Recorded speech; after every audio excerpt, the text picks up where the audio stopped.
Welcome to Answers from the Universe and the Andronicus transmissions on Wolf Spirit Radio, Ever Beyond Radio, and Studio 9 Jam on YouTube.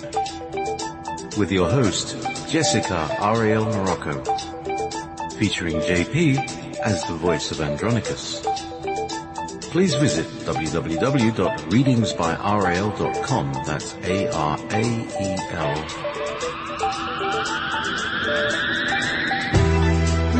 From the future, by way of the past, I bought my ticket for the 15th century. We started moving through a hole in history.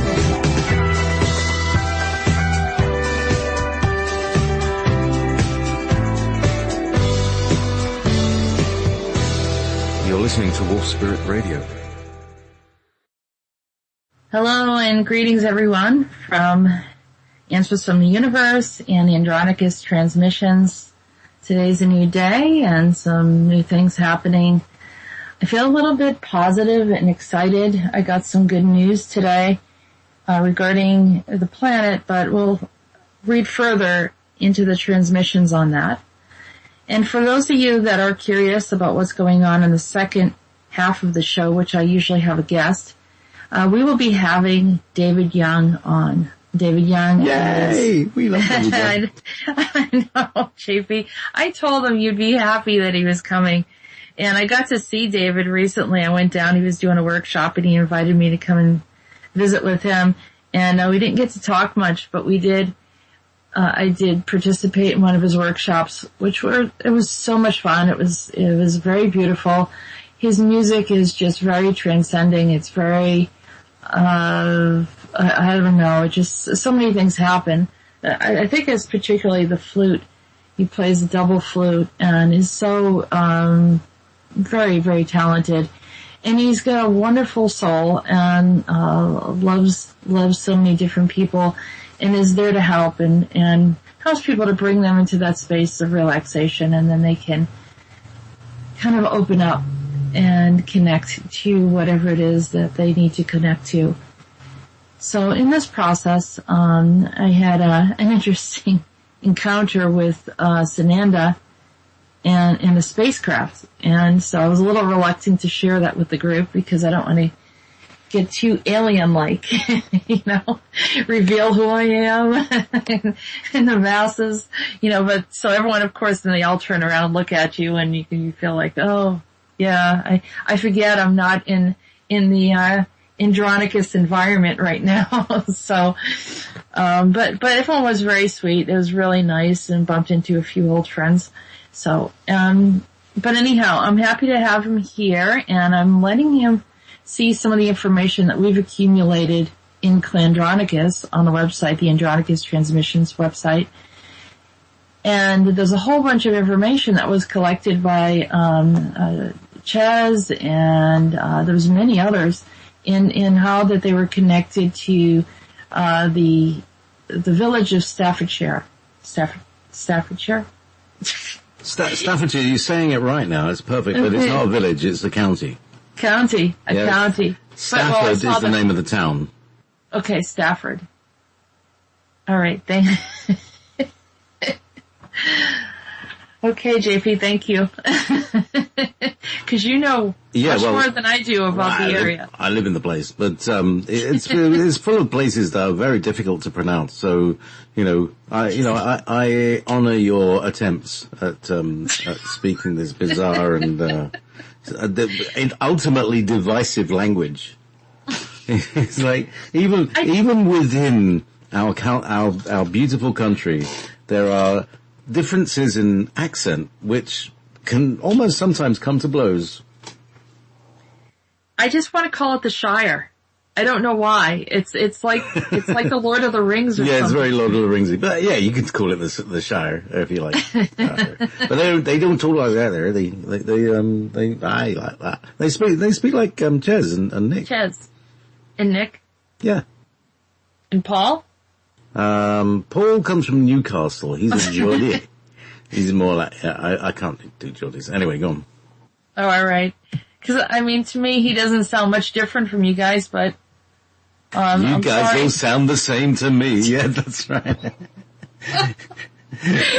Well, I think I got my foot in my mouth a few times there, didn't I? Today? I'm in trouble. Don't worry, we know you're an American. We have a special place in our heart for Jessica anyway. I'm an American, but this is a very eclectic group. And there's people from all over that we're connecting with here. You're Merkin. American? Merkin. M-U-R-K-A-N. Merkin. Well, I haven't even gotten into the Bostonian accent. If you guys ever heard that, you'd have a field day. Well, do you speak differently from the people around you? Yes. I used to have a Bostonian accent, and then I lived in the Midwest for a while. So I and also some public speaking classes, which I don't think any of them have really groomed me very well, but I've made an attempt to correct some of the things. Although there's nothing wrong with having a Bostonian accent. It feels like home to me. And it's, the Havidad. Park the car and Havidad. What's that? So it's park the car in Harvard Yard. So what? It's park the car in Harvard Yard. But that's how they say it. Oh, go again. Park the car in Harvard Yard. Park the car in Harvard Yard. Park the car in Harvard Yard. I'm from Boston. Parking the car in Harvard Yard. Anyway, I'm sounding more Norwegian now. There were probably a few. It's something very distinctive if you come here and you have local people just talking, especially if you're right in the city.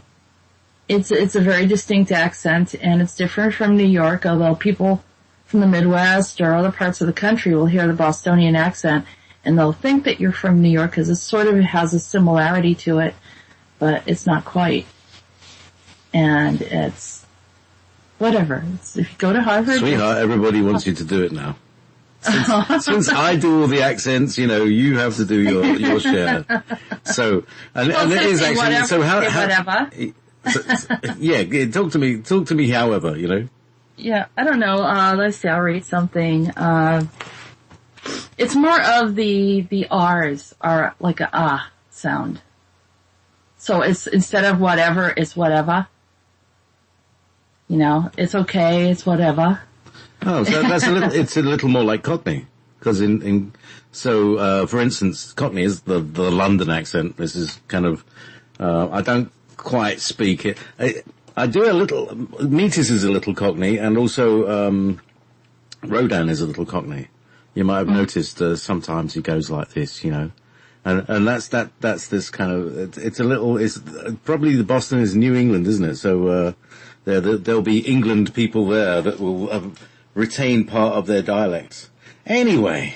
It is actually, Yeah. I think of any other part in the nation, we're probably closer to England. Mm-hmm. I think we've had more of an impression in some of the buildings, everything that was the way everything was structured and built, and there's a conservatism here that's different from the rest of the country.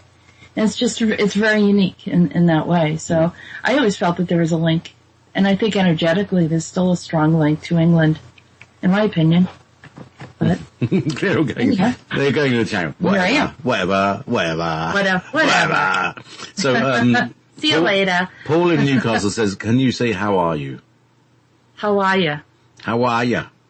How are you? No, it's how are you. So it's R. It's not R. How are you? It's how are you? Mm-hmm. Yeah, like that. How are. It's different. Mm-hmm. There's less R and more ah. Yeah. Yeah. Mm-hmm. So there's my accent on my accent. There's your accent. So, with the accent on Andronicus, shall we move into our standard orbit? Yes. I'd like to bring up that today I had a visitor, a wonderful visitor, and I wasn't expecting to see this very, very large being, and it's like an ancient elemental energy, very ancient elemental, and he called himself Whyman. But I think it was more of a question. It was kind of, he was playing with me because it's almost like Whyman. Yeah.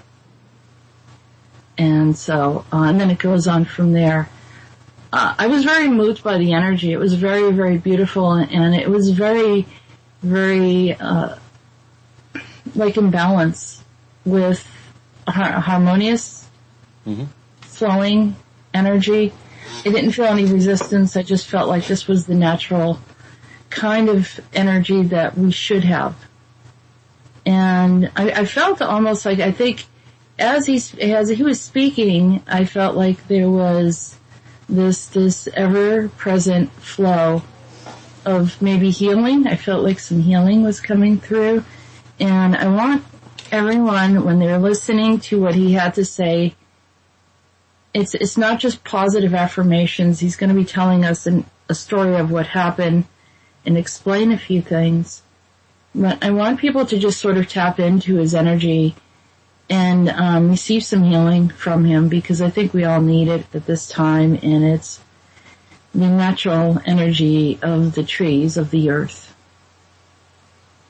So, and because of this, I didn't have a huge amount of channeling that occurred regarding some of the others. I really focused a lot on him and focused on that information that he had to share with me. But they're all of them seem to be engaged in what's going on. And so, we can go into that, and you'll see that this is probably the longest of the transmissions, but we can talk about it in between. And like I said, the second hour, we'll have David Young come on. I believe this week is the Interstellar Galactic Council on Thursday. Yes, because I alternate them with the Simon and Alex weekends, just to give me one evening, 1 hour in one evening, in a week. But, indeed, that will be, on Thursday at, 9 p.m. UK at, what is it in the States? It's, 4 till 6 Eastern. Okay. And so that's just to let everyone know. We'll be doing the show, and, there'll be some guests. Alright, so if you want, we're going to start off with Whyman. And Whyman has a very deep voice, but it's not echoey. And, okay. You know, that. How about that? Yeah, can you become the essence of the tree spirit? It's very druid-like, if you think about it. Mm-hmm. Maybe I should hold some wood in my hand. You could take that two ways anyway. So look, let's just standard, have I got anything? Yeah, alright, just leave it at this. Alright. Yeah.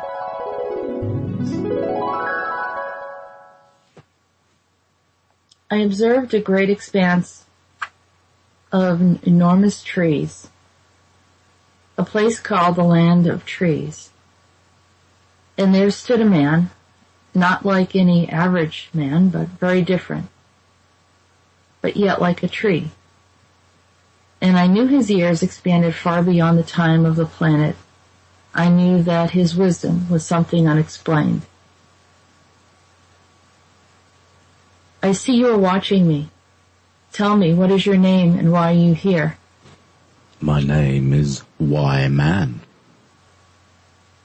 At that moment I knew that this was not his literal name, but a reference to a question about who we are and what we are doing. In this process of asking him who he was asking me and all the others who we are. I see what you're saying. That is not your name. You are asking us a question about what and how we are doing on the planet, or beyond that point. I am asking mankind why they are here. Do you think they know why? The only thing we truly understand is that we exist. We live, but we have so many questions about things around us. We really want to be in harmony, but there seems to be so many obstacles and infrastructures. It is hard to get through all of this. And moreover, the other species who have come here and made efforts to integrate our system and further control us through unseen methods and hierarchies. We are weary of it. You have been here on our planet as witnesses to our civilization and species. Before then, you existed on this planet before we were here. Before the flood, you were present here and beyond, that you had other locations of existence beyond our time-space understanding. And after all, your species is called our tree of life. We exist as you exist, and somehow we are entangled with you. I would venture to say that it may not be possible for us to survive without you.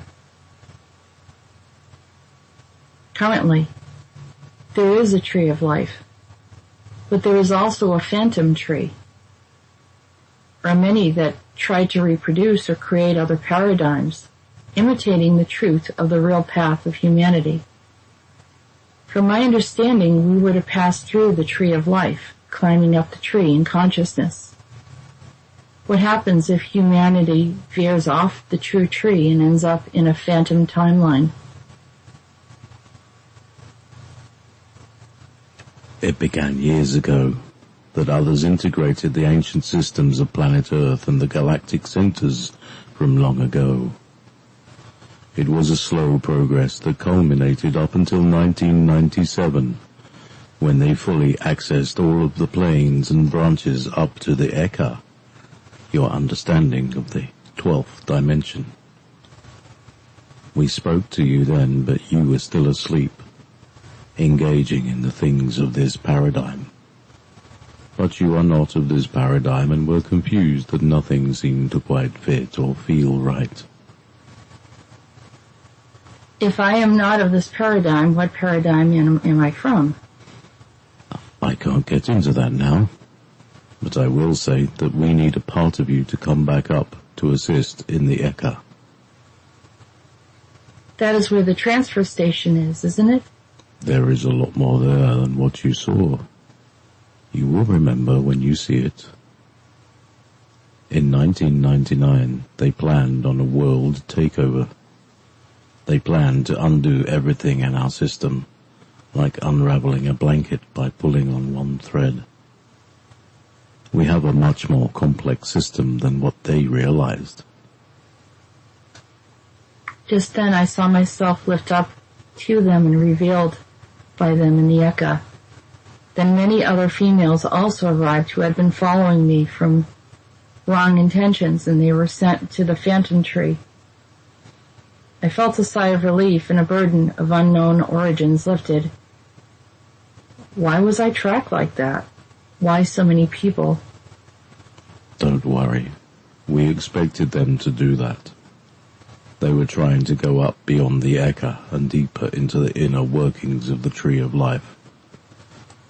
They latched on to who they saw was ascending to this place. We were waiting for them. They will be able to do what they wanted to do to us on the Phantom Tree, or should I say trees. Many think that others created it just to take humans on the wrong path. In part, this is true. Their true intention was to integrate our tree, but with only partial understanding and lack of true consciousness, which is the real path up the tree. They veered off and took many others with them into the phantom tree that replicated the true tree. So there are no shortcuts. You cannot travel up the true tree without authentic or true intention. That's correct. However, some of our trusted elementals had been opening the gates and allowing in many who were not qualified to enter. They breached our system and ended up allowing yet other invasive species here. When our people came to help, they discovered the gates were blockaded by them, and the infestation continued. They leaked much of our infrastructures of the planet and off-world intelligences. They were able to study and research how we sustain many systems, but they didn't know it was only a fraction of the truth. Today, the Eka has been restored and you assisted our operations. We had you amongst many who intended to tamper with what existed. Many of them didn't have any idea of the very things they were about to destroy was themselves. You were warned on many occasions. All were warned of the impending troubles ahead if these missions were not aborted. Many of you who could hear the call to action searched into the solar system. In fact, it was not there, but many took arms in battles. Others, knowing our origin and location, came to see the destruction on our routes. This is where they began, in our root system. They began attacking and distorting truths. They brought in illusions. They used belief systems or religious systems as control systems. We did not introduce such things to your planet. We taught them many things that you already know, intuitively in your minds, like the connectedness to the earth, the connectedness to the garden. All is being restored. It is time now for you to be with us. You, of course, will stay on Earth, but your other aspect, which was stuck by our roots, has now lifted up to the Eka and beyond. I see you were greeted by Rhodan. I'm grateful to see that much has been restored. What about those who went off into the phantom tree? Can they be restored? So much needs to be restored now. So many were harmed and the spaces were violated. We are in a healing and restorative mode now.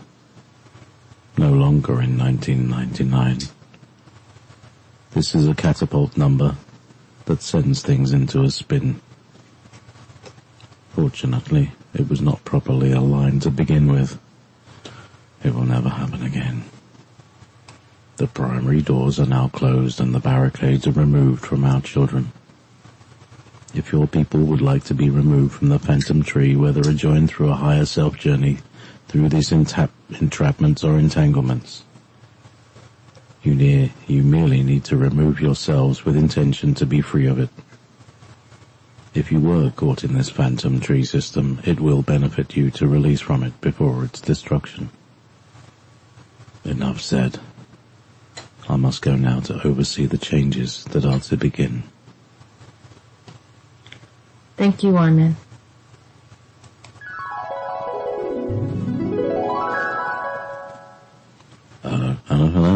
Well, there we go. Wow. That was a couple of octaves down. I wanted to talk like an ant, you know, the tree people, so it's like slow. I have trouble. I listen to the shows that I do, and I cram so many more words in these days than I used to, like 5-6 years ago. I speak so much faster. You do. I think it's because of, the structure of time and making sure that you get everything in that you can. And I've done that. It's easy to do that when you know you're within a time construct. And you've been to Starbucks that day. And the coffee. See, yeah. Everything seems normal. I thought it was Builder's tea. I thought it was Builder's tea. I didn't know you went to Starbucks. No, I don't go to Starbucks, but I do. I have had a coffee or two today. Have I had two today? No, I just had one. I had a coffee in Findhorn Village. We went to Findhorn Village. Oh, nice. It was a beautiful day, and we had a lovely afternoon out. Wonderful. As we should do. As we should, because May, like I said last week, May is the best bloody month in the year here. Ah, that's right. The best weather. weather. The bugs. Yeah, no bugs. Okay, so. All right. Where do we go? Rhodan. Well, why don't we play 1999? Okay. So, 1999 by Prince.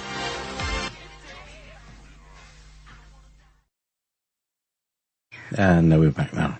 All right, so I am going to post some Bostonian slang or sayings into the chat room.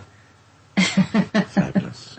What are we going to do? So just to get everyone on the same page here. So that was Prince. I remember when that song came out, everyone was like, well, are we going to all die? Or what is he talking about? I remember in the 80s, the mid-70s and 80s, like, we're all going to die. Yeah. The 1990s are never going to exist. And certainly, we're never going to hit 2000. And, certainly the world is definitely going to end by then. But, we find ourselves in the 21st century and still we haven't been destroyed. So everybody keeps talking about we're all going to be destroyed in a nuclear war, and it's never happened. Although it might have. And we wouldn't know. I know. I mean, I think certain things were moving in that direction, and then there are light workers and intentions of those that are connecting to that are above and higher levels that are hearing us and shifting those timelines for us. I do believe we're on those tracks, and they do happen.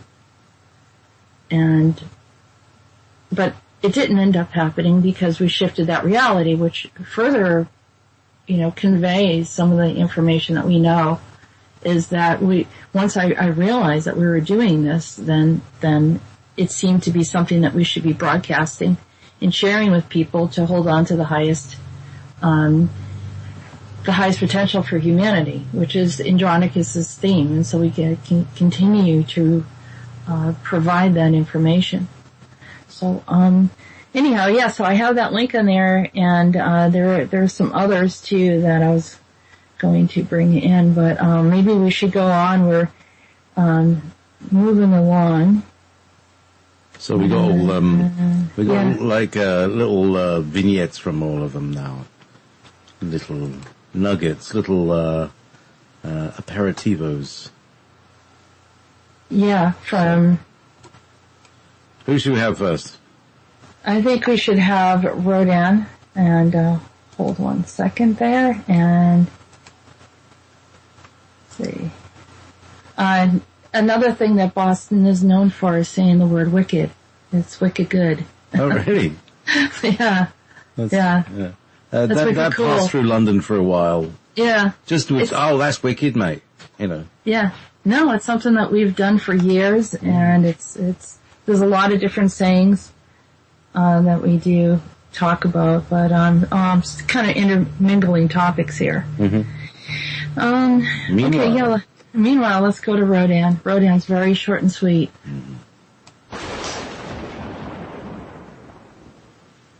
Much is happening. I cannot engage at this time. We are at a juncture where no coordinates exist. We shall come forth to explain. It is well. We are elated. One of the battles has been won. Here is a new start. Settle in and wait for more information to come. The upper levels are now secured.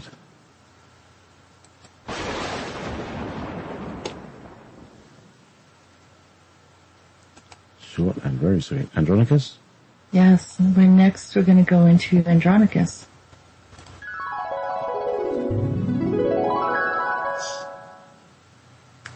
I observed Andronicus, and he was as half man, half bird, in a grand exhibit of species. I beheld him in amazement. Tell me, Andronicus, where are you? I'm breaking through the barricade. Nothing can stop us from accessing the space, and there needs to be a point of surrender to our many beings who once worked with us and have been in a high state of rebellion.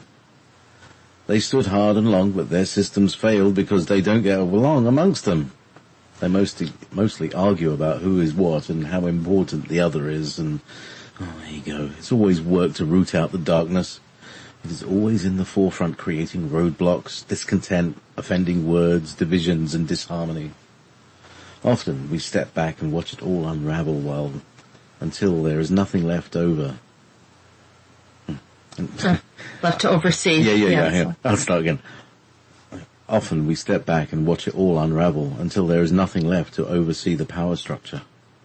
Often we watch the followers rise up in contention and challenge their own leaders and replace them.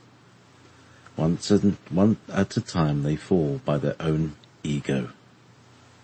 I learned this long ago when I was as Zeus, a name I have grown to abhor.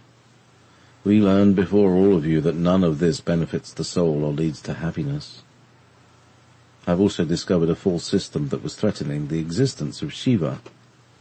Were you aware of a false leader referring to himself as Shiva? Yes, I was aware of it. I believe they had duplicated all of those involved in that same system of Vega. And I couldn't understand it. What was their intent? To destroy the one who was referred to as the Destroyer. They never understood the reasoning behind this. It's not a destroyer as you would imagine. All matter gets restricted into being. I can't get too far into this conversation and will allow you to know what is next. This has not been resolved yet. And I am within the tree to protect and secure it. Much is happening. What a wonderful journey that it's been. So much to be grateful for.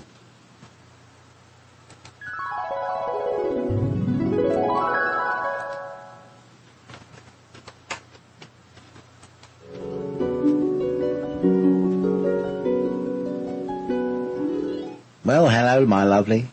Go right into Meetis. Are we in a pickle of a situation? Take a look at the valleys now. They're covered with soldiers from above. The wing makers have entered our gates. I would never have imagined. Let me see. There are over 5 ruling parties collecting names and individuals. It is a much of a frenzied sort of array. Here, look, the cabin full of silver and the quicksilver at the gate. Something happened below as well. Dare I venture to say that Hades got himself in a mix? The smoke is rising, but no one is home. Did they take him away or do him in? I must be as a rabbit and jump down the hole to see. Meetis, maybe it's not advisable for you to go down there. Wait. It's too late. Too late. I'll get back to this.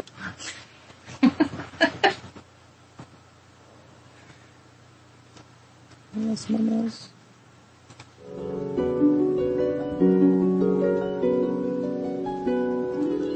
Here endeth the book of Andronicus, chapter 91. So, that was quite fun. Yeah. Meetis is always, he's always stepping back and curious. He's, so what was he watching? He'd seen the wing makers. Tell us more, Jessica. Well, he was in the lower levels, and I'm thinking that he was peering into where the roots of the tree were. It's just probably in the underworld, close to the underworld, or able to access it. And he saw the wing makers come in through the gates. And he said there were other ruling parties, which I took it as there were other protectors of varying sorts coming in to look around and see what was going on, or they're taking names, he said. And then he said there was a cabin full of silver. I don't know what that meant. I don't know if those were spoils or something that was taken or stolen. And then he mentions quicksilver at the gate. So, which would be sort of a Mercury reference. Yeah, I wonder if he's talking about Vril. So were you thinking about Vril? Red Mercury? Or just... I think the Mercury, the true Mercury, because then he referred to Hades. Heavy elements that sink. Yeah. So, there was smoke coming up from the lower levels in the underworld. Oh yeah, now here's the thing. He said, and here's the feeling that I've had recently in the last few days. And I mentioned it last night on Simon's show, I think, but it just went past quickly. It feels like we're on a train and the driver's jumped out. You know what I mean? Mm-hmm. They were just kind of hurtling somewhere. But, the people who were, pushing us in that direction have bailed out. Or gone underground, or hidden themselves, or made themselves scarce in some way. Yeah. I don't know what's up with Paul. He's sending in the chat room, but I can't see anything he's written though. I could see what he said. He asked if Tektratron got recycled. No, he hasn't, Paul. He's still out there. It's just that's the timeline that we're not going down right now. Although I did speak with him, I just haven't shared it with everyone and see what he's up to. I think he's a little disappointed we're not choosing his path. Has he got any recruits? I think he does. To his crazy scheme? His transhumanism scheme that he wants, See, here's the thing. This is my opinion only, and take it for what everybody feels, but we were watching Tommy by The Who, which was made in the 1970s. Mm-hmm. And I looked at all the rock stars, and they all had very bare arms, right? And there was really only one person with a tattoo in the whole, like, film. And he was like, part of the crew, one of the crew, the road crew. It wasn't a thing. And it's become very much a thing these days. And also a thing is piercings. And also another thing is like, these, under skin, implants as well. And all of that feels like a, being jagged by needles is a thing, it's part of the tattooing process.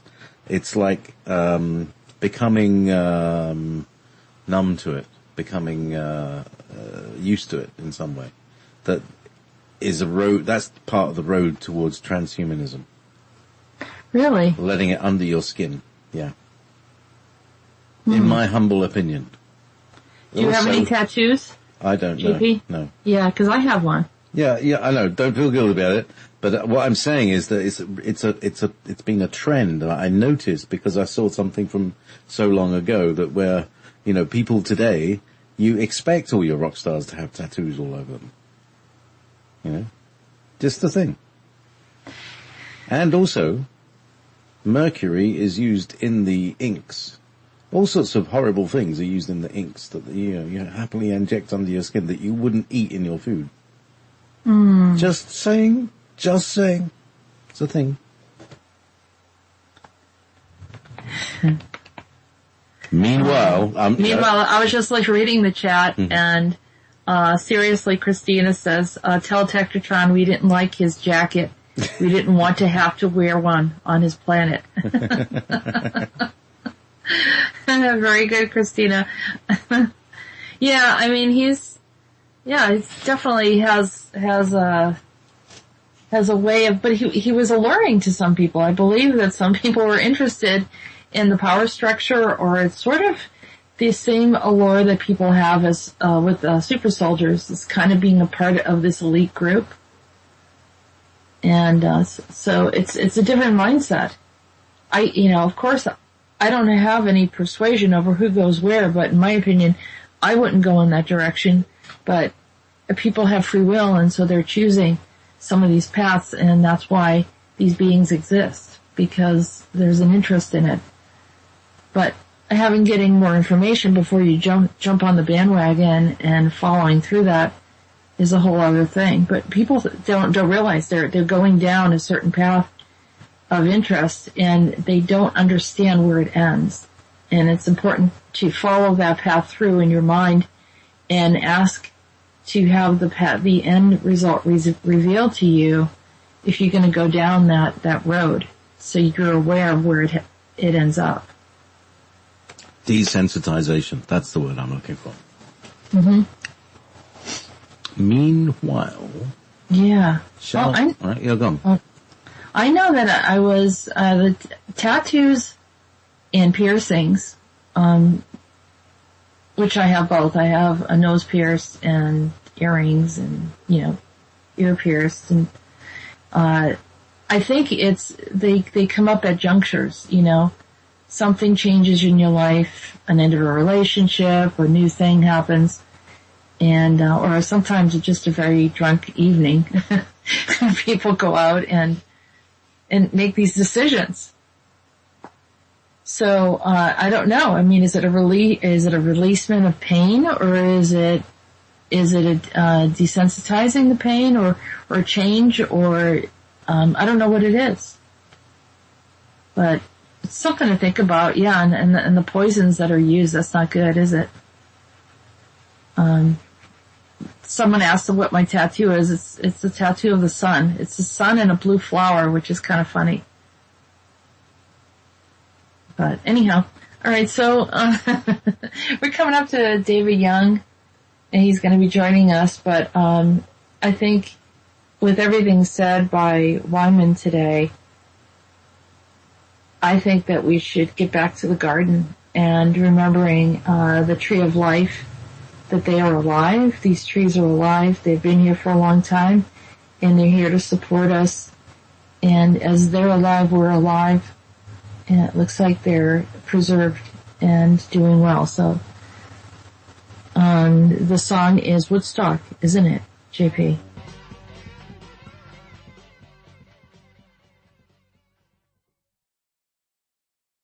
We're here with David Young, who's my special guest for the second hour of my show. And I'm happy to have you here, David. Thank you for joining us today. Well, I'm happy to talk to you again, Jessica. It was nice seeing you last week at the event. Yeah, it was really nice. Your music is really incredible. I really enjoy it, and had amazing, very, very amazing meditation during your workshop.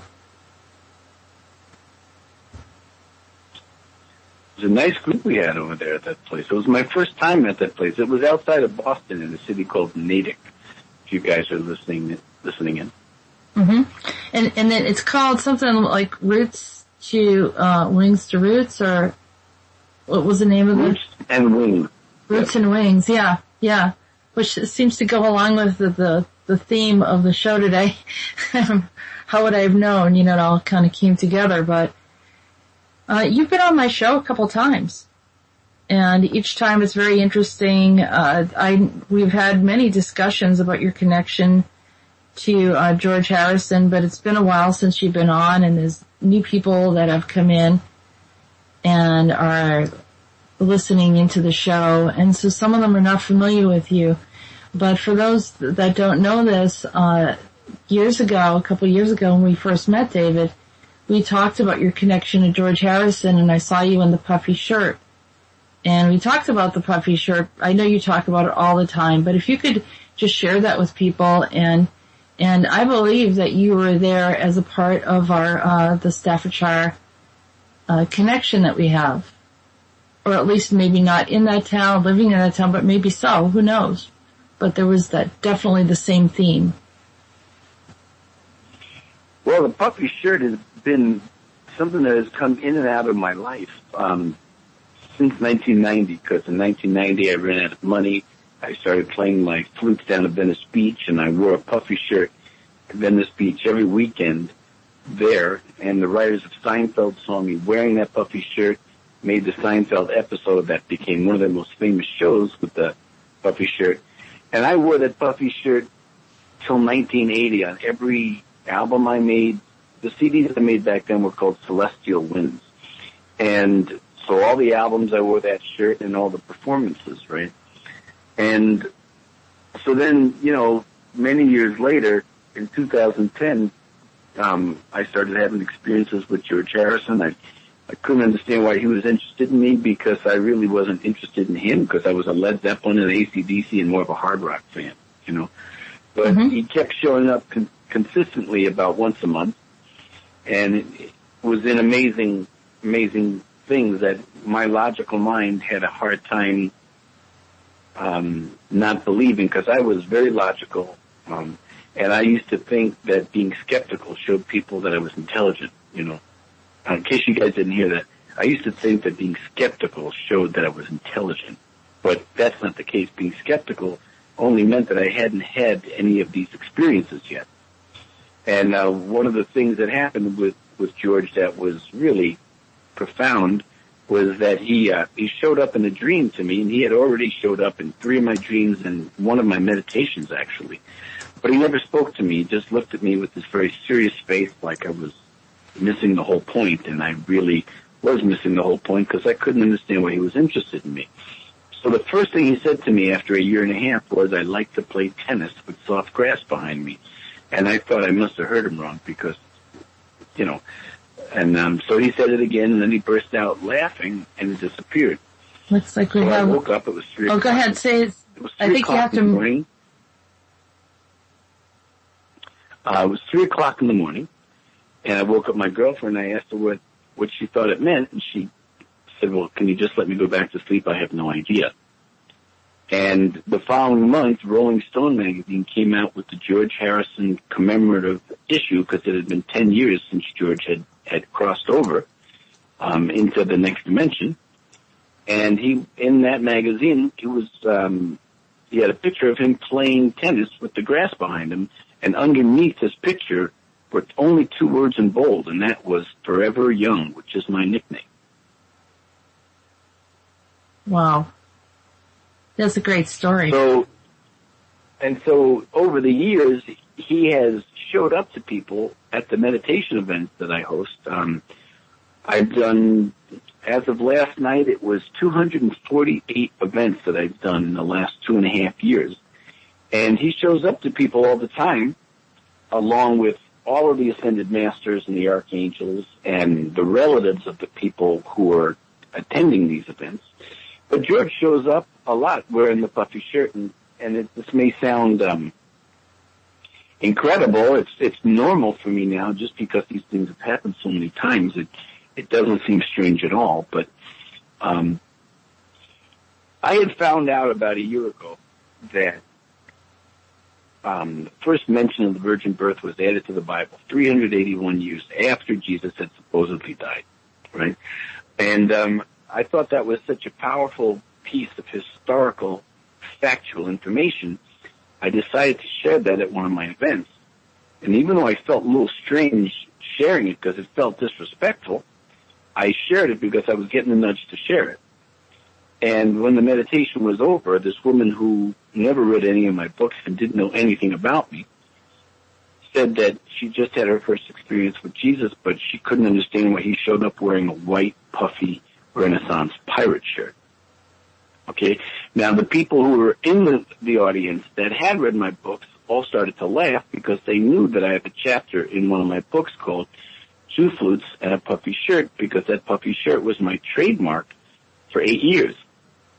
Then 2 nights later, Jesus shows up again to somebody who had never been to one of my events wearing a white puffy pirate shirt. 2 nights later, a 3rd person, 2 nights later, a 4th person, and 2 nights later, a 5th person. So, obviously, he didn't mind the fact that I shared that thing about the 381 years. That's when they added the virgin birth to the Bible. Because if I had pissed him off, he probably wouldn't have shown up wearing my trademark shirt that everybody knew me for, since I started my career as a flute player. That's pretty interesting. And these things just keep happening, don't they? Everywhere you go, there the synchronicities in the communications. I also know that John. Yeah, I also noticed that John Lennon showed up when I gave you some information about George Harrison years ago, and I said John Lennon was there as well. So he's also a part of this. Yeah, it may be a shock for people to hear this at first, but I have to say that I've been living with this for 7 years, and it's such a normal part of my life. I need to tell you that something happened 2 weeks ago that is so cool.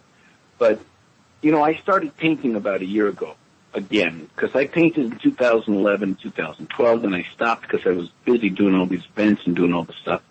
I started painting again. So if you guys want, while you're listening to this, there's a story that's going to connect to this. So David Young Art, ART.com, is the website with my paintings. I made 33 paintings in 9 months, and most of them are 4 feet, 5 feet, 6 feet, or 7 feet. Okay? Now, if you go to that website, there's a painting that's called George and John in a Sky of Diamonds. So it's a giant 6-foot by 6-foot painting, and blended into the painting, it's kind of hidden a little bit, is John Lennon's face that I painted on the right side, like a profile, and on the left side is George's face. Okay? So I did this event 2 weeks ago in New Jersey. It was sold out, which was really great. And this woman who was a psychic who came to the event, she shared after the meditation was over that John Lennon came to her in her meditation, and he was singing Lucy in a Sky of Diamonds. And she said, "Why are you singing this to me?" And he just kept singing. So she said again, "Why are you singing this to me?" And John said to her, "Tell David that he is a diamond." And she says, "Well, that doesn't make sense." And John said, "Just tell David he's a diamond. He'll know what it means." So she had no idea that I had this new website that was called DavidYoungArt.com. And she had no idea that I had made a painting with this thing of George and John in a Sky of Diamonds. So I said, "You know what? I'm going to show you on my cell phone right now this painting that I made. And it has George and John with all these diamonds in the middle of it." So the audience thought this was the coolest thing because of the diamonds and the connection between George and John and me. 2 nights later, in a completely different city with a different audience, I share this story. Okay? This woman also had met with John Lennon in the meditation. And the thing that blew her mind was that 3 days earlier, she was in her bedroom, and this diamond appeared on the ceiling of her room. It was white light in the shape of a diamond, and it was so bright. She took a picture of this thing, and she showed us. And there it was. I mean, why would she take a picture of a diamond 3 days before the event and have John Lennon appear to her, not knowing anything about this connection between George and John and me and the diamond shape? Yeah, I mean, it's out there, and so everyone's making these connections, and they're picking up. George Harrison and John Lennon both have very, very strong energy. And when they're in a room, you know it, especially if you're intuitive or psychic, it can pick it up. And so when they come in around you, it's really obvious who they are. Oh, yeah, when I started doing these events, I have the first book that I got a publishing deal for was called Channeling Harrison, which is kind of a funny title because I didn't believe in channeling. I wasn't a Beatles fan, and I was afraid of ghosts. So it's kind of funny that that's what my book ended up being called. It took 3 years of me having these experiences once a month to really wrap my mind around it and accept it, because my logical mind, my skeptical part of myself, was constantly diminishing all these amazing things that were happening. But because I kept track of them, over 3 years, there was a lot of things that all added up. But people, when I did the first tour promoting my book, people who were psychics that were in the audience would, raise their hands and say, I can see George standing next to you on your left, but why is John Lennon standing next to you on the right if his name isn't on the book and there was nothing about him in this, in the event information? There was no reason why people would think that John would be there, because there was nothing about him in the book or related to the event at all. And after a while, I have to say, I just really have gotten used to this. It's like, at this point, about 1,600 people have come to my event and had an experience with either Buddha or Jesus or Moses or Mother Mary or Kuan Yin or Saint Germain or Gandhi, one of the archangels. It is absolutely normal for half of the people in the audience to share an experience with one of the ascended masters. I've literally heard 850 34 people shared their conversation with either Mother Mary, Jesus, or Mary Magdalene, who's Jesus' wife. They're getting ready to celebrate 2,000 happy years of marriage, so it's going to be a big party, you know. So, I ended up communicating with Sananda while I was there, and it looked like he was on a spacecraft. And he was welcoming people up, and I recognized some of the people on there. Can you tell people? Oh, go ahead. Maybe you should say, a lot of people don't know that Jesus' spiritual name is Sananda, okay? The name he was born with is Yeshua, his Hebrew name that he was born with. I don't really know how it got switched over to Jesus, but he wasn't born with that name at all. But anyway, his spiritual name, people know him as Sananda. What were you going to ask? I was going to ask, how do you interpret the space that you bring people to where they can access all of these different beautiful energies? I know that you're doing it through a vibrational tone through your music. Your music is amazing. It's very, very beautiful. Thank you. So when you say, how do I interpret, how do I describe why it works? Yeah, I mean, what kind of space do you think you bring them to that allows them to access all these very, very nice experiences? Well, first of all, it's a very safe environment. And, you know, after thousands of years of people having bad experiences in previous lives, sharing their spiritual experiences and having terrible things happen to them over the past couple of thousand years, there's a natural part of ourselves that's innate, that doesn't really want to share our experiences because, you know, 500 years ago we were burned at a stake for sharing something beautiful. You know, that takes a long time to go away, you know.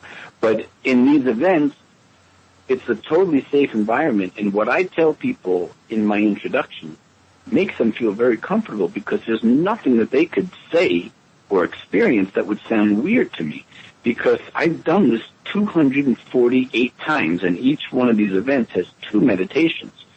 So I've heard people, numerous people, describe that their entire family in heaven has showed up to them and has lined up like a wedding line, and each person waited their turn, share a message with them that they wanted to give to them or to somebody who's still alive, like one of their cousins or something like this. I've heard this so many times I'd need a calculator to count it.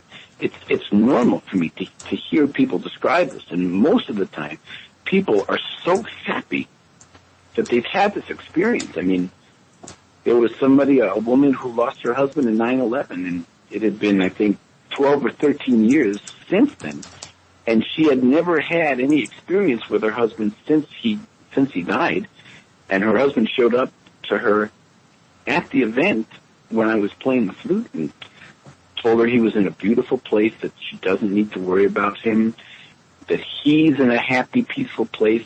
He wants her to be happy, and, you know, can you imagine how important that would be to that woman who all of a sudden, you know, she wakes up one day with her husband, and that morning her husband dies in some terrible, terrible thing. It's normal for people to have these experiences, and as time goes on, it gets more normal every day, every week, every month, because we're in a different world than we were in 1,000 years ago or 2,000 years ago. All of these spiritual things, they're all part of the mainstream, and they're becoming part of the mainstream. If you think about it, anybody you ask knows what Reiki is now. You know, it's energy healing that people do, right? Mm-hmm. But 20 years ago, if you asked somebody what was Reiki, they would think it was something with your garden. They would have no idea that it was energy healing. But in the last 20 years, it's become a complete part of the mainstream. It's not weird anymore. It's accepted. And all of the spiritual stuff that we're talking about and the things that people experience at my event over the next 3 or 4 years will completely be a part of the mainstream, just like Reiki is part of the mainstream, you know. Massage therapy is part of the mainstream. All of these things that people rarely talked about 20, 30, 40 years ago. These are all things that are completely normal now. But why do I think this works so well at the event and it's so consistent that people have these experiences, I think that there's a couple of reasons. Number one, I create this safe environment where people feel like they can share, where they would never share something like that in public. That's number one. Number two, the music is, how would I describe this? I performed at the National Association of Near-Death Studies last year at their national convention, right? Now, for years, people who had near-death experiences would tell me that when they listened to my music, it was like the closest thing they ever heard to the music they heard in heaven while they were having their near-death experience. Okay? So there's an important connection there between, it's like a triggering connection that makes people feel connected to the heavenly realm because this music that I create with the effects and everything that I do sounds really heavenly. Now, I want to ask you guys, do you want to take a guess how many people in the United States alone in the last 30 years since this organization started have had a near-death experience that was documented by their nurse or doctor in a hospital? Hey, JP, you want to take a wild guess? Just in the United States. 30,000. That's pretty close. It's 20 million people. Oh, all right. Wow. 20 million. Yeah. And over the last 10 years, 7,000 of those people who had near-death experiences agreed to go under hypnosis. So somebody who was a professional at hypnotism could try to find out what they experienced in their near-death experience. What did they see in that other dimension? What did they experience in every way? And all 7,000 people described the same thing. Now, if it was only 6,000, it probably wouldn't be that impressive. But just think about it, 7,000 people. JP, that's supposed to be funny, okay? I'm looking for the, hang on. Yeah. And so the thing is that when people have a near-death experience, after that experience, because they've been opened up, like there's like a part of their conscious mind that is opened up to that experience, the three ways that I have found that people turn out to be psychics is, one, they have a near-death experience. Second, they lose somebody who they love so dearly that longing to connect with them actually gives them the energy they need to connect into that other realm. And the third way is that there are some people who are just born with it. They're just born with that connection that's open, and they can get messages, they know things before they happen. And those are the three ways from all my experience that are the three most popular ways that people become psychic. Mm-hmm. But it's one of the ways. Yeah, I was born that way. So, yeah. Because people ask me this all the time, like, how come it works? Why is it so consistent? I had one event, there were 25 people at the event, and 18 out of the 25 people shared their conversation with Jesus, Mother Mary, or Mary Magdalene. 18 out of 25, The best way I can describe why it works in this is just the way I describe it. Everybody knows what the beach looks like and sounds like. Okay? So if you had your eyes closed listening on headphones to the sound of the ocean, after about 10 minutes, because your mind connects the sound of the ocean with what the ocean looks like because you've been to the ocean many times, it would be natural for you to start seeing the ocean in your inner vision, in your mind's eye, after listening to the ocean waves on headphones. Well, every night when we go to sleep, each one of us are going to the inner worlds, the heavenly dimensions, whatever you want to call it. We all go there, okay? And if people are having dreams where they're flying or lucid dreaming, this is like total proof that they're in this other dimension, because when you're in that dimension, you don't have the same limitations that you have while you're in this physical dimension. That's why people have that dream that they're flying, which is most people describe as the most incredible feeling in the world. You can fly in heaven because you don't have the limitations physically in this physical world where you can't fly. Every one of us can fly. Okay? And so when people hear this heavenly music that I'm playing in the room and their eyes are closed, they naturally start connecting to where they've heard that heavenly sound before. And that's in heaven. And that's why they have these heavenly experiences, because it's a safe environment for people to share it, and they allow themselves to go there. You know, we only use 2% of our brain. Every scientist in the world agrees that we only use 2% of our brain. Where is the other 98%? That is the spiritual part of ourselves. And so when we let go of the logical part of ourselves, we can be in the creative part of ourselves. Because sometimes if you call this somebody's imagination, it's not looked at with respect, because in our society the word imagination does not have a good rap. But when you use the word creativity, when somebody invents something, they're using their creativity. That's this creative part. That's a characteristic of our soul, is being a creative spark. There are a lot of times people at my events are asking, like, well, why did I see this? That doesn't make any sense for me to see this. And I say, well, it does make sense, because Spirit or God or whatever you want to call it was giving you this experience with something that you did not put there. Because some people think, well, gee, how do I know this isn't just my imagination? Well, when the universe puts something in your inner vision that you don't know why it's there and you wonder why it's there, it's obvious you didn't put it there. People experience that kind of stuff all the time. And one of my favorite things, my favorite stories to share, is that this woman came on a Friday night in Syracuse, New York, and after the meditation was over, she shared with the 40 people that were in the group that she had an experience with Martin Luther King, and Martin Luther King showed up in her inner vision when I started playing the flute and told her that he had work for her to do in 2 to 3 days. Now, all 40 people in the room heard this. On Monday morning, 2.5 days later, she posted on my Facebook page that her boss called her into his office on Monday morning and put her in charge of the Martin Luther King Fund at their company.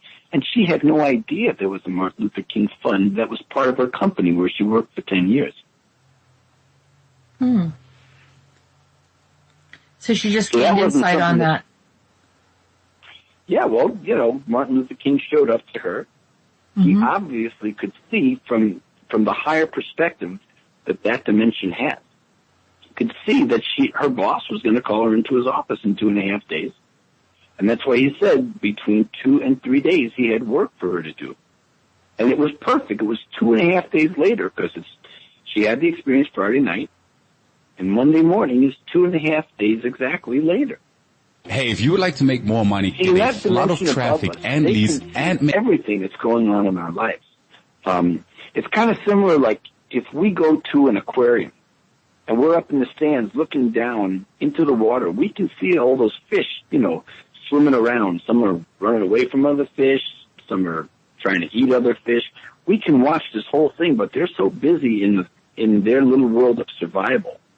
They're not really looking up at us out of their dimension under the water. They're not really paying attention to us because they're so concerned with survival. And that's the same way the heavenly dimension, all of our loved ones and all the ascended masters and archangels can look down into our physical dimension and be seeing what's happening in our lives. But most of us are so concerned and consumed with survival that we're not really looking up. At least for thousands of years, we haven't really been looking up into that heavenly dimension. But now it is totally popular. I mean, channeling everybody. There are universities and different, like, mystery schools opening up all over the place that are teaching people how to do this. Mm-hmm. And I know that there's a really famous mystery school for channeling in England, and in order to get your certificate to pass, you know, at the end of the term or whenever the school, if it's a year or 2 years, I don't know. I don't remember how many years it takes to get your like license certificate in channeling. But if you don't pass with 95%, you don't get your certificate. So channeling used to have a bad rap 30, 40, 50 years ago. But now it's so competitive because there are so many people doing it that, you know, you can't bluff your way through channeling anymore because there are way too many professional people out there doing it to bluff your way through anymore. Right. And you have to be able to continue to be able to channel in that way. The work here, the Andronicus transmissions have been channeled work since for about 90 shows or so right now. 2-hour shows. Wow. So that's been a long time, and there's many different ones that have come through in addition to that. And some of the ones that have been coming through have messages weekly for everyone. And we were JP said he was hoping to hear from George Harrison today. Well, I can tell you some things about George that most people don't know. You know, most people do know that he was a Hare Krishna devotee. You know, his two, I guess you'd say, spiritual idols, not idols, but, you know, the two guys he really looked up to and respected spiritually were Krishna and Jesus, you know. Mm-hmm. And he found out, once he got to the next dimension, he found out that the reason why he was such a Hare Krishna devotee was because he was Arjuna, who was Krishna's best friend. The Bhagavad Gita, which is the Hindu Bible, is all about Krishna and Arjuna. And George was Arjuna. And, you know, when George died, he donated his gigantic mansion and estate in England to the Hare Krishna organization. And he was Krishna's best friend. That's very, very interesting. And it kind of links in with a lot of what we've been talking about for over a year now, is our connectedness. I talk often about Shiva and who has been a part of the many I'll say the pantheon of beings that have come through here. You know, David, we would like to play a little bit of your music so people can hear a sample of it. And I believe sure. JP has already prepared a song for us. I believe it is called... I have the perfect song. Okay. It's all about perfection. And it was, if I remember correctly, you spoke about it, David, that it was one of those songs that just came out all in one go, just perfectly. Yeah. Well, what perfection was about was George and John, after 3 years of trying to convince my logical, skeptical self that this thing was real. And at first it was George for 3 years, and then when I finally accepted it, that's when he orchestrated this amazing experience where I found out that John was his partner in this, and then they used this famous channeler named Bob Murray to talk to me every day through Bob Murray. And so for 2 years until Bob Murray died, I talked to George and John through this incredible channeler for an hour and a half every day. Okay? And what the song Perfection was about, it was about how they kept setting up and orchestrating all these things in my life that were so perfect. They were amazing. You know, they were able to convince me, the most logical, skeptical guy that I know, that this stuff was real. And the way they convinced me was because they set up and orchestrated all these things so perfectly. So I wrote this song, Perfection, about that. You know, JP, And David, I'm seeing John. I can see John right now. And I see George holding the guitar.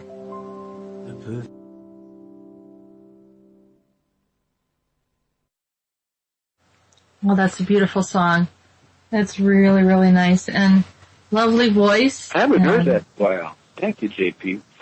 That song is, I made an audiobook. It's a 7-hour audiobook called My Experiences with Lennon and Harrison. It's on my music site, which is davidyoungmusic.com. But that's one of the songs that was part of the story of me getting convinced that this was all real. And it was nice to hear that again. Thank you. Yeah. Well, we all enjoyed it. Everyone in the chat room is enjoying what you're sharing, and called you a lovely man.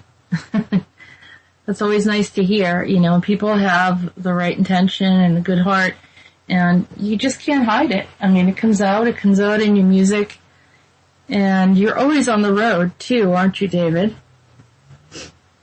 Yeah, right now I'm in New Hampshire, and I'm in the middle of a 27-city tour over 5 weeks, and I'm almost at the halfway point, and the events have been going great. The rooms have either been full or they've been selling out in advance, which is really so nice to be received like this, you know, and to be facilitating this experience for people. And, you know, I really enjoy it. The energy in the room from the whole process is really beautiful and wonderful. I would really love to come to England. I know, JP, you're over there, and where are you, JP? Is it Wales or Scotland or something? Scotland. You know Findhorn? Do you know Findhorn? Is it next to the Bronx? Near the Bronx, yeah, just a little to the right. It's right in the north of Scotland. Highlander. It's really, yeah, I live in the Highlands of Scotland. See? I knew he was a Highlander. And in the end, there can only be one. It's near Yankee Stadium, right? Right by the stadium, right? Just near the Yankees, that's right. Just a little bit to the, yeah, so it's, I'm up here in the Highlands, and we do stuff, and we do heedly-doos and all that stuff, and chase haggis around the fields. Nice. Awesome. We should hear is... Oh, go ahead, David. No, you go ahead. I said we should hear some flute music too before the end of the show, but I know that, David, you were talking about visiting over in the UK. Yeah, I'd love to come over there. I know that there's this openness to spirituality just because it's such a part of, the history over there. And I'd love to come over. So I actually wanted to talk to you, JP, about seeing if we could set something up for me to come over there. It would be fabulous. I mean, really, if we could find some, get you on some other radio stations in Britain and do some interviews, that'd be really good. So, we're thinking, look, I have perspicaciously, I think it's not the right word, I have a PA system, and I can sound engineer a gig, or I can sound engineer a conference, and broadcast it on the web. That's what I've got it all set up for. So, this can happen. And just for people listening, I don't normally sing and play guitar at these events. It's really just me playing the flutes. I play 2 Renaissance flutes at one time, and I talk to people, and I don't want people to think that I'll be, singing a bunch of songs, because I don't really sing at these events. But yeah, the sound system, it doesn't need to be, a big loud sound system at all, because it just has to be enough for people to hear the music and feel the vibration and reinforcement as well. Yeah, it would be. Yeah. It's the tonal part of it. It's the tone of the flutes. That's why we need to hear a sampling of his music with the flutes.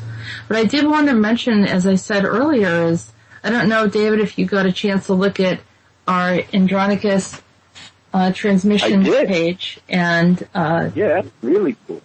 Yeah, you remember I told you I was one of the local wenches, along with a few others, females that are in our group that were kind of in a pub. But I remember connecting with you and seeing you and being friends with you at that time, as we are now, and you were traveling with. And I'm trying to remember which one of the Beatles was George, and I don't know if anyone else was there with you, from what we opened up and could see. Well, from what George told me through Bob Murray, he and I had a duo. It was he and I together. He played like a medieval guitar called a lute, and I played the flute, and we sang, and we did this whole little shtick, kind of like medieval vaudeville in a way, you know. And, you know, we became very popular, so I'm sure we visited your town. Yeah, and there's someone else that I channel by the name of Meetis, and he was a troubadour, and so he talks all the time about, he said he was from Middle England, he told me at one time, and he loves being in that environment. He's kind of a prankster and does all sorts of stuff, but he's very delightful, and a lot of people are engaged in what he says. So, what were your thoughts when you were reading some of the information in the transmissions? I thought it was really cool. Page. And I think it's really nice that you open it up for your group, so different people who are getting different bits of information about that time period can add things, because it's almost like a jigsaw puzzle that gets to be put together, because each person who adds something that may be new to the group, it helps put the puzzle together on what the life was like. I mean, I know from living with my situation, you know, with George and John over the last 7 years, that there are different things, different pieces of the puzzle that come together, that in the end it all really starts to make sense, because even though these things are above logic, but there are things that actually are pieces of a puzzle that connect the whole thing, and it's great to get that information from different people, because I have to tell you that over the last 2.5 years, since I have been doing these events, they're called a portal between heaven and earth, I've been able to piece together, you know, you got to understand that I've heard 834 people share their conversation with Jesus, Mother Mary, or Mary Magdalene. Can you imagine hearing 834 interviews with the same person? And so there are a lot of things that I have learned from hearing people who have just had that conversation, you know, and that have helped me to understand a lot of different things that are really tremendous mysteries to mankind. Well, I was wondering if maybe you might add to that list and add to that puzzle as we kind of piece together the map, and Meetis was giving me insight and talking about someone who was a friar, and they were looking for the friar, and we discovered who the friar was in that lifetime, and we discovered who JP was, and myself and many others that listened to the Andronicus transmissions. And it turned out that in Staffordshire, there's a no, you said it right first. You said in that Stafford. That's perfect. Stop! I know. And then there was a crest that actually had a friar on that. I had no idea.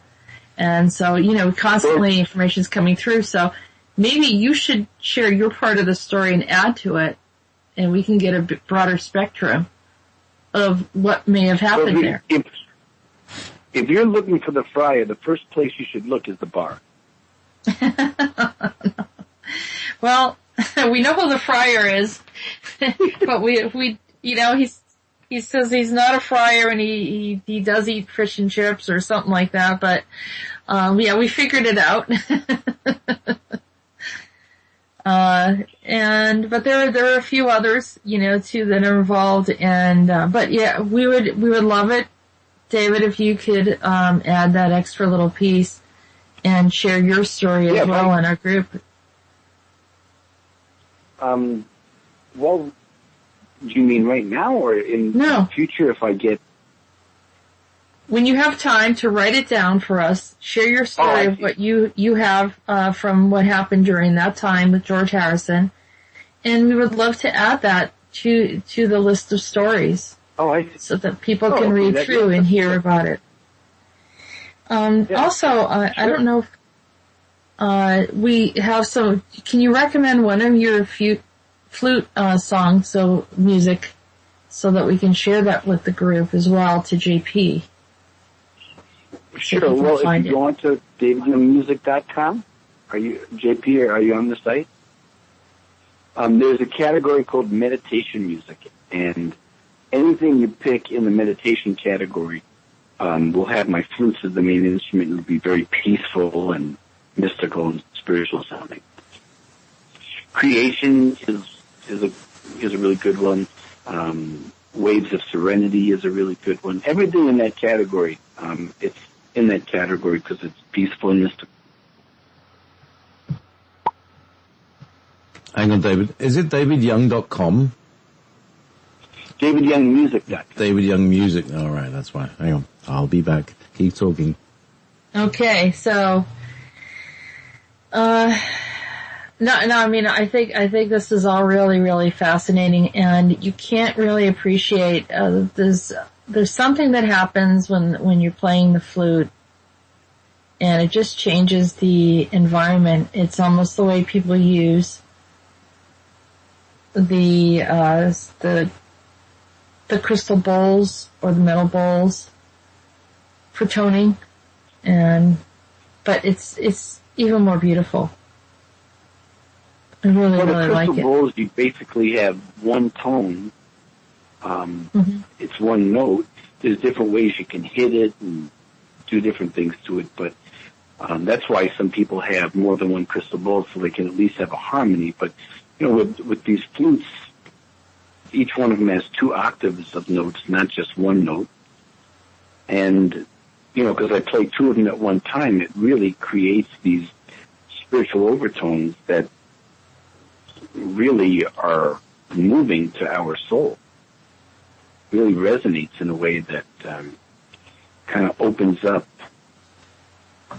people spiritually to higher vibrations that are actually within themselves, because they're resonating. And these are, for many people, they're vibrations that were like sleeping inside themselves, and it resonated and kind of woke that part of themselves up. Okay, I've got a little bit of some of your music here, David, so let's just click this, click that, and... Yeah, that's on the CD that I did that in 1995. It's called Bliss, and, well, it's interesting how you played that, because the other CDs that are in that category are more meditative. That one has a lighter feeling with a little bit more movement. But in 1999, I played for Paul McCartney, actually, for his daughter Heather is a designer, and it was about 6 months after Linda had passed away, and Paul came out to support Heather, and it was in Atlanta, and I was hired to play the music at this event. And Paul really loved it. He started a standing ovation for me, and I gave him a copy of that CD, Bliss. And he played that album on repeat in his office every day for months. The way I knew this is because one of my friends used to do business with MPL, McCartney Publishing Limited, and whenever he would, call to talk to whoever he was speaking to over at McCartney's company, it was my music that was on hold, and it was he told me it was playing in their offices all the time for months. So that's a little connection to George and John through Paul. There you go. Fabulous. We've got about 5 minutes left, Jess. Okay, so David, why don't you share with us, is there anything that you'd like to share, or where is your schedule where people can look at, and if they're in the area, they can come and participate in one of your workshops? Sure. On my DavidYoungMusic.com website. If you look on the right side of the website, of the page, there's the calendar of events that's listed. And, you know, I have New York and Boston and Connecticut and Vermont all coming up in the next couple of weeks. I'll be performing at the National Hypnosis Convention outside of Boston in August, and then I'll be performing at HypnoThoughts, which is the other national hypnotism convention in August. And, you know, I just really enjoy doing what I'm doing and sharing this music, but it's a lot more than just sharing music at these events, because it's, you know, opening people up and facilitating for them to have these experiences, which are, you know, they're life-changing. If a person has never had an experience like this before, it changes the way they look at reality, because what most people don't realize is that reality changes, and reality is only based on what other people believe at that point in time. So 500 years ago, all the intelligent, educated people in Europe all completely believed that the world was flat. That was the logic of the time. But we know that the world isn't flat. And in the same way, for a long time, people really weren't sure if there is a heaven or not. But there absolutely is a heaven. You know, 20 million people in America alone had a near-death experience and saw what heaven looks like. And we all have the ability to actually connect with our loved ones who are on the heavenly side of life. Most of the time people think of life as their physical life, but our physical life just transforms into our afterlife, or the heavenly life that we have. So life isn't just the physical part. Life continues, and there are millions of people all over the world who usually within 2 or 3 days of when one of their loved ones dies, that loved one appears to them in a dream as a way of showing them, hey, I'm still existing. I'm in this other realm. But because in our society for the last couple of 100 years, dreams have not been looked at with respect, most people say, oh, well, it was just a dream, and they think it was just a dream. But then why do millions of people all get a visit from their loved one within 2-3 days of when that person dies? It's because they're showing you that there is another reality. And that's where we're all headed right now, is that this world is waking up in what I call, well, what is known as the age of ascension. Because we had the Bronze Age, we had the Gold Age, we had the Iron Age, these different ages in civilization, and we had the computer age, you know. We are in this age of ascension where mankind is waking up. And all the stuff that we're talking about now, 3-4 years from now, this is going to be completely normal conversation. You know, right now it's kind of cutting edge, but 3-4 years from now it'll be just as normal as talking about Reiki and all the other stuff. I agree with you. This is the direction that we're headed in, and this is why we do our work, because it's so rewarding, isn't it, to see everything coming together. Oh, yeah. So come together right now over me. Anyhow. You know, we can write that into a song, don't you think? It sounds like a song, doesn't it? Well, you know, David, we love you. Thank you so much for being here. We love JP. Thank you so much for all those wonderful voices and in different translations of my channels. Thank you everyone in the chat room for joining us and your feedback and another wonderful day. Yeah, many blessings. This is unique what we do, because like, David, have you ever heard anyone who channels stuff and then has it like voiced straight away as a radio play? I'm sorry, I couldn't really hear you that well. Could you say that one more time, please? Have you ever come across somebody who channels their information and then performs it live in front of people spontaneously just after it's been channeled? You mean besides me? Is that what you mean? Yeah, besides you. Yeah. Like our show, the way we do our show is I channel the information and then JP will read it, and he actually, we do a dialogue of whoever I'm channeling, and he actually carries the energy of that person or that being with his voice and personality and performs. I see. Yeah. Yeah, we didn't do any, I don't think we did any of that today, so that's why I really wasn't catching it. Well, I love doing that was the first hour of the show. So that's the first hour. You'll listen when you hear the show and you missed the first hour because I know that you're got a lot going on and I just pulled you in the second hour. But when you listen to the first hour, you'll hear what we're talking about. Oh, okay. Okay, yeah, I wish I would have heard the first hour. Yeah, it's a beautiful. You know what I tell people when I start the events? This is not as complicated as I thought this was.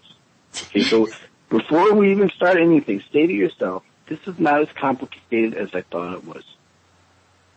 Doesn't that change your whole vibration? It's not as complicated as I thought it was. You know, it's simpler in the fact that you guys can channel this information and bring it through, and people can, watch it as it's coming through. It's a beautiful thing. Thank you. So anyhow, I want to send blessings to everyone. Thank you for being a part of the show, David. It's wonderful. We love sharing your energy and your gifts and insights. And thank you to everyone for being here. We will see you next week on the Andronicus Transmissions, Answers from the Universe. Stay tuned for Strange Universe with Sean David Norton.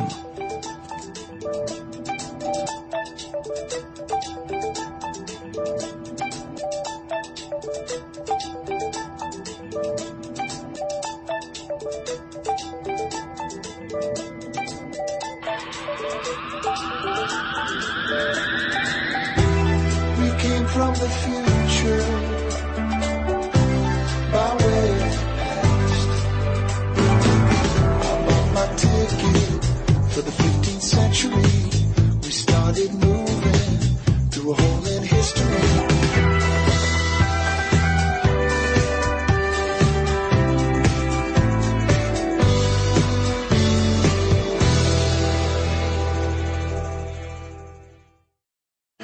To exalt our memory with battles and victories.